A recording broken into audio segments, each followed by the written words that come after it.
name's Tori Ann Perky, and from my homeschool to your homeschool, today I want to talk about 5 steps you can take if your spouse is not on board with your homeschooling. You know, in a perfect world, every couple would be perfectly aligned, and if one wanted something, the other would go along with it, but it doesn't always work out that way. And often, a mom, and I'm going to talk to the moms here because it's usually the mom is learning about homeschooling, she's feeling like it might be a good fit for her kids, maybe she's started talking to people, and she mentions it to her spouse, and he is not on board.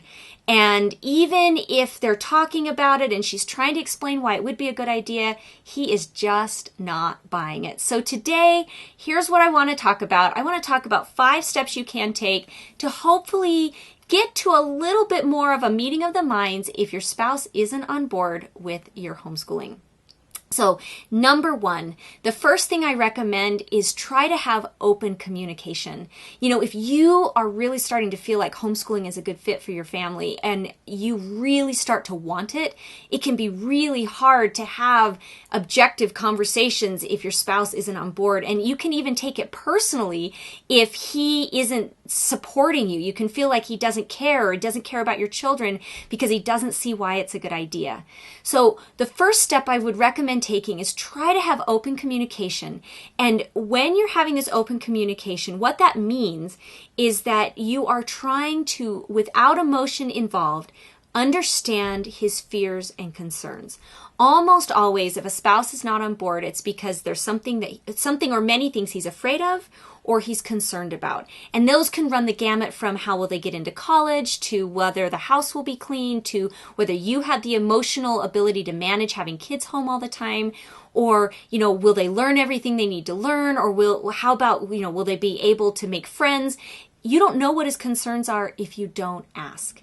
So trying to create a safe space where you can have an open dialogue and say, you know what is it that you're concerned about?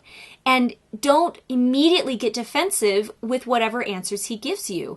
Respond with, okay, I can see that. And then work toward either finding answers that will answer that concern, or saying, well, how could we problem solve that so it could work?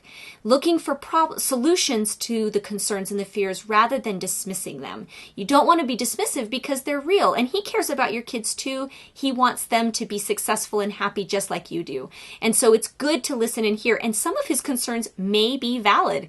Like, are you going to be able to handle the extra stress around the house, or the time that you no longer have to give to these things that now go to your kids? Listen to those concerns and problem solve together. Okay, the second step I recommend is have him talk to other homeschool dads. So my husband did not like homeschooling when we first started. He was willing to give it a try, but he wasn't really on board. And I noticed that no matter how much I talked about it, or no matter how many things I tried to share with him or that I had learned, it didn't actually make a huge difference. But when he started talking to other homeschool dads, whether they were at a conference or whether it was just at a community event or people we randomly met that happened to homeschool, when he talked to the dads, his attitude started to change. There was something about the way they talked, what they said, the way they could address his concerns and fears that I was not able to do, even with open communication. I knew what they were, but I couldn't address them. So it's as he talked to them that he was able to start to feel really good about homeschooling. So my second recommendation is have him talk to other dads. Find dads that he can talk to who feel good about homeschooling and let them talk to him. The third thing I want to recommend, the third step you can take if your spouse isn't on board, is that you recommend that you take it 1 year at a time. Sometimes when we commit to something, it can feel really big and really huge, and you've got a 6 or a 7-year-old and your husband is asking about college. Well, how are they going to get into college? And one of the things you can do to kind of back out of that so that you can test the waters without feeling like you are overwhelming or committing to an idea that may or may not work is saying, you know what, let's just try it for a year. Let's just try a year and see how it goes.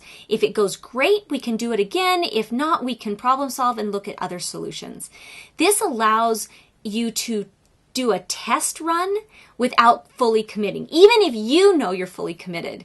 For our family, for years we said, let's just take it 1 year at a time. And then there was some point where we just stopped saying that. And I think it helped both my husband and I feel like we could move forward with the idea without feeling like we were freaked out about the idea. Okay, so the fourth thing I recommend, the fourth way to try to step to take if your spouse isn't on board, is be open to modified solutions. It can be really easy to be reading about homeschooling and seeing all of these possibilities and want to dive in and be gung-ho 100%. But if your spouse isn't on board because some of those ideas sound really radical, it might require that initially, not long-term, but initially you come to some middle ground. Whether that is, if you're really drawn to radical unschooling, but he's worried about them filling in all their holes, and I've made other videos about that, but you pull together, you say, well, maybe we do some curriculum, or maybe he's worried about them falling behind in math. So you say, well, I'd like to try this way with this. Can I do this with the science, which is a little bit more up and down and all over the place in elementary school, but we'll still, do 15 minutes of math every day or whatever. Look at finding a way to modify your vision so the two of you can have a meeting of the minds, and he's a little more willing to try to give it a go. The last thing I want to recommend, the fifth step you can take if your spouse isn't completely on board with your homeschooling, is invite him to try to get a little bit of learning himself.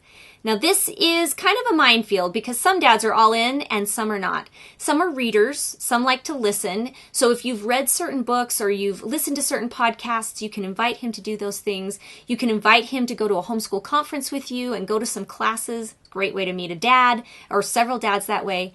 Or I have another option for you as well. I have a free webinar. It's called Confident Homeschool Secrets. It's all about how you can successfully set up a home school so that it will be work, it will be successful, so you'll feel confident.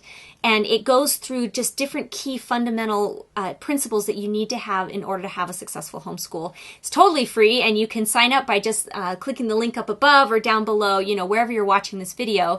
And then you can invite your husband to watch that. I promise it's only an hour.